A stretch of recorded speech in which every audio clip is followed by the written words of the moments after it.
دیکھا ہی نہیں ہے۔ تو اس قسم کے سوالات کے جس قسم کے جوابات ہوئے تو اس میں تو ایسے ہی لگ رہا ہے، مبصرین کا یہ کہنا ہے کہ دونوں حضرات کا ایسے ہی لگ رہا ہے کہ وہ سارا کا سارا جو ہے، چونکہ وہ ٹویٹ جو ہے انہوں نے دیکھا نہیں ہے، اور وہ ٹویٹ باقاعدہ عمران خان صاحب کے اپنے پرسنل پیج سے جو ہے وہ اپلوڈ ہوا ہے، اور اس کی اونرشپ بھی انہوں نے قبول کی ہے۔ لہذا دونوں کا موقف یہی ہے کہ بھائی چونکہ ہم نے دیکھا نہیں ہے، اور چونکہ اب اونرشپ عمران خان صاحب نے خود لے لی ہے، تو اب ظاہر ہے کہ الٹیمیٹلی سارا جو ہے مغلبہ جو ہے وہ عمران خان صاحب پہ ہی گرے گا۔ لوگوں کا یہ کہنا ہے کہ عمر ایوب صاحب کا بھی موقف الٹیمیٹلی یہی ہوگا، جس طریقے سے گور خان صاحب کا اور رؤف حسن صاحب کا موقف یہی ہے کہ بھائی چونکہ عمران خان صاحب نے یہ ٹویٹ کیا ہے اور اس کی اونرشپ بھی وہ قبول کر رہے ہیں، لہٰذا وہی اس کا جواب دیں گے۔ تو سب لوگوں کا یہ کہنا ہے کہ عمر ایوب صاحب کی بھی اگر طلبی ہوگی ایف آئی اے میں، تو ان کا موقف بھی تقریباً یہی ہوگا۔ علی امین گنڈا پور 2 قدم اور آگے بڑھ گئے، جس طریقے سے آپ کو پتہ ہے علی امین گنڈا پور جو ہیں وہ مشہور ہیں، ایک طریقے سے انہوں نے جو ہے مرکز کو بھی ناک چنے چبوائے میں، اور جو بھی ان کے خلاف بات کرتا ہے اس کو بھی، اور کے پی کے گورنر کے لیے تو کل تو اس قدر نازیبا الفاظ استعمال کیے جس کی کوئی مثال نہیں ملتی۔ بہت سے لوگوں کا یہ کہنا ہے کہ وہ بیان ہی نہیں کیا جا سکتا، ظاہر ہے میں بھی نہیں بیان کر سکتا، لیکن انہوں نے بڑی غلیظ قسم کی جو ہے وہ ایک طریقے سے بات کی ہے گورنر کے پی کے لیے، فیصل گنڈی صاحب کے لیے، اور انہوں نے کہا کہ میں ان کو دیکھ لوں گا، اور یہ انتہائی لعنتی انسان ہے، میں اگر چاہوں تو ان کو وہاں سے نکال کے گورنر ہاؤس سے روڈ پہ پھینک دوں۔ اس قسم کی یہ 2-4 باتیں کی ہیں۔ آپ لوگوں کا یہ کہنا ہے کہ آپ ایک اتنے بڑے صوبے کے گورنر ہیں، اتنی بڑی جماعت، سب سے بڑی جماعت کے ایک طریقے سے نامزد چیف منسٹر ہیں، اور آپ کو اس طریقے سے نہیں کرنا چاہیے۔ آپ ایک صوبے کو چلا رہے ہیں، آپ کو تو ایک طریقے سے بڑے مدبرانہ طریقے سے اس صوبے کو چلانا چاہیے، افہام و تفہیم سے چلانا چاہیے۔ اور بعض وقت آپ اپنے خود بیان میں یہ کہتے ہیں کہ جو میں نے معاذہ رائی کی ہے ماضی میں اس کو میں نے ختم کر دی، ایک طرف آپ یہ بیانات دیتے ہیں اور پھر دوسرے اگلے دن ہی جو ہے وہ آپ یا تو گورنر کے خلاف ہو جاتے ہیں یا کسی اور کے خلاف ہو جاتے ہیں۔ تو بہت سے لوگوں کا یہ کہنا ہے کہ اس طریقے سے یہ کیسے گورننس کریں گے اتنے بڑے صوبے کی۔ تو سب لوگ یہ کہہ رہے ہیں، آج آپ نے اس گورنر کو کہا ہے، کل کو پھر آپ پرائم منسٹر کو کہہ دیں گے یا کسی اور کو بھی کہہ دیں گے۔ پہلے بھی آپ مرکز کو اچھی طریقے سے ذلیل کرتے رہے ایک طریقے سے، اور اس کے ساتھ ساتھ پھر کل انہوں نے بلاول بھٹو زرداری صاحب کو بھی جو ہے ایک طریقے سے تنقید کا نشانہ بنایا، ان کے لیے بھی بڑے غلیظ قسم کے جو ہے وہ الفاظ استعمال کیے۔ انہوں نے کہا ان کے پاس جو ڈگری ہے وہ جعلی ہے، آپ ان سے کوئی پوچھے جا کے کہ ان کے پاس کون سی ڈگری آکسفورڈ کی ہے، جعلی ہے، اس قسم کی موقف انہوں نے اختیار کیا۔ تو اب ایک طریقے سے انہوں نے پاکستان پیپلز پارٹی سے بھی بیل لے لیا، ظاہر ہے کہ بلاول بھٹو زرداری صاحب وہ چیئرمین ہیں، ان سے بھی بیل لے لیا، اور ساتھ میں گورنر کے پی کے سے بھی بیل لے لیا۔ تو بہت سے لوگوں کا یہ کہنا ہے یہ کس طریقے سے گورننس کریں گے، اور باقی خود بھی کبھی کبھی یہ کہتے ہیں کہ میں معاذ رائی نہیں چاہتا ہوں، لیکن اگلے دن ہی جو ہے کے پی کے گورنر کے لیے یا تو خلاف کوئی بیان دے دیتے ہیں، اور یا پھر پیپلز پارٹی کے کسی کے خلاف دے دیتے ہیں، جیسے کہ بلاول بھٹو زرداری صاحب کے خلاف بھی کل بہت نازیبہ انہوں نے باتیں کی۔ 3 رکنی بینچ نے فیصل واڈا صاحب کو اور مصطفیٰ کمال صاحب کو بھی توہین عدالت کیس میں طلب کیا ہوا تھا، اور یہ دونوں حضرات سپریم کورٹ آف پاکستان میں بیٹھے ہوئے تھے، اور اس کے ساتھ ساتھ ظاہر ہے اس 3 رکنی بینچ کی صدارت چیف جسٹس آف پاکستان کر رہے تھے، فیصل واڈا صاحب بھی تھے اپنے وکیل کے ساتھ، اور مصطفیٰ کمال صاحب، فروغ نسیم صاحب جو ان کے پارٹی کے بھی وکیل ہیں ان کے ساتھ موجود تھے۔ تو فروغ نسیم صاحب نے پہلے جو ہے روسٹم پہ آ کے انہوں نے ایک طریقے سے وکالت کی، اور انہوں نے کہا ہم نے تو غیر مشروط طریقے سے جو ہے مصطفیٰ کمال صاحب نے معافی مانگ لی ہے، لہٰذا ہمیں اس کیس سے بری ذمہ کیا جائے۔ لیکن چیف جسٹس آف پاکستان نے کہا کہ ہم اس طریقے سے نہیں، ابھی ہم اس کو آگے بھی دیکھیں گے کہ آپ نے کس طریقے سے یہ توہین کی، اور آپ نے ایک طریقے سے پوری کانفرنس بھی کر لی، اور اس کے بعد آپ یہ معافی مانگ رہے ہیں، تو اس کو اس طریقے سے نہیں، ہم آگے دیکھیں گے۔ تو انہوں نے بھی ان کو کچھ جو ہے تقریباً ٹائم دے دیا۔ پھر اس کے بعد ظاہر ہے کہ مصطفیٰ کمال صاحب باہر آ گئے، میڈیا نے کوشش کی بات کرنے کی، اور انہوں نے یہی کہا کہ ہم نے تو غیر مشروط طریقے سے معافی مانگ لی، اب دیکھنا یہ کہ چیف جسٹس آف پاکستان یا سپریم کورٹ آف پاکستان آگے اس سلسلے میں کیا فیصلہ کرتی ہے۔ پھر اس کے بعد اگر نمبر آ گیا ہے اپنا فیصل واڈا صاحب کا، اور فیصل واڈا صاحب سے بات ہوئی، تو فیصل واڈا صاحب کی بھی کوشش یہ تھی کہ وہ وکیل تو ان کے ساتھ تھے، لیکن ان کی وہ ہمیں جو ہے زیادہ تر جو ہے وکیل صاحب کے پاس جاتے تھے، اور ساتھ میں ان کے کوشش یہ کرتے تھے کہ وہ ڈائریکٹ جو ہے اپنے دلائل خود پیش کریں، لیکن چیف جسٹس آف پاکستان ان کو روک رہے تھے، اور وہ کہہ رہے تھے کہ نہیں جی آپ کے وکیل ہی جو ہیں وہ آپ کی سماعت کریں گے۔ بہرحال یہ سلسلہ چلتا رہا، اور اس کے ساتھ ساتھ پھر پتہ یہ چلا کہ فیصل واڈا صاحب کو جو ہے 1 ہفتے کے لیے انہوں نے مزید ٹائم دے دیا. انہوں نے کہا کہ آپ اس پہ جو ہے تمام اپنے سوچیں, تمام چیزیں کریں. آپ نے کس طریقے سے یہ جو ہے باقاعدہ ایک پریس کانفرنس کی اور پریس کانفرنس میں عدلیہ کو جو ہے برا بھلا کہا, لہذا آپ اس پہ 1 ہفتے کے لیے سوچیں. لیکن بہرحال ان کا یہی کہنا تھا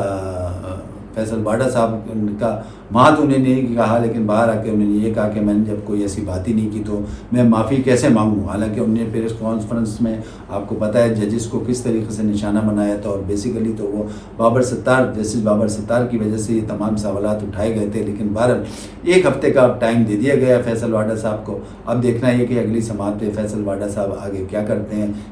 کس سوچ کے ساتھ واپس آتے ہیں, کیسے ان کے وکیل دلائل دیتے ہیں اور اس پہ عدالت عظمیٰ کیا فیصلہ کرتی ہے. چیف جسٹس آف پاکستان نے 34 چینلز کو بھی شو کاز نوٹس بھیج دیا, اور وہی شو کاز نوٹس اس لیے بھیجا کہ جو فیصل واڈا صاحب کی کانفرنس تھی ان 34 چینلز نے جو ہے ایک طریقے سے اس کو کور کیا تھا, اور اس کے ساتھ مصطفیٰ کمال صاحب کے جو 28 چینل تھے ان کی کانفرنس کو 28 چینل نے کور کیا تھا. تو اس سلسلے میں چیف جسٹس آف پاکستان کا کہنا تھا کہ جب پیمرا کو کہ یہ پتہ نہیں ہے کہ عدالت کے خلاف کوئی بات نہیں کرنی ہے, اس نے کس طریقے سے اجازت دی. تو اب اس طریقے سے جو ہے تقریباً 34 چینلز کو جو ہے شو کاز نوٹس دے دیے گئے ہیں. اب ظاہر ہے کہ شو کاز نوٹس پہ بہت مبصرین کا یہ کہنا ہے کہ بہرحال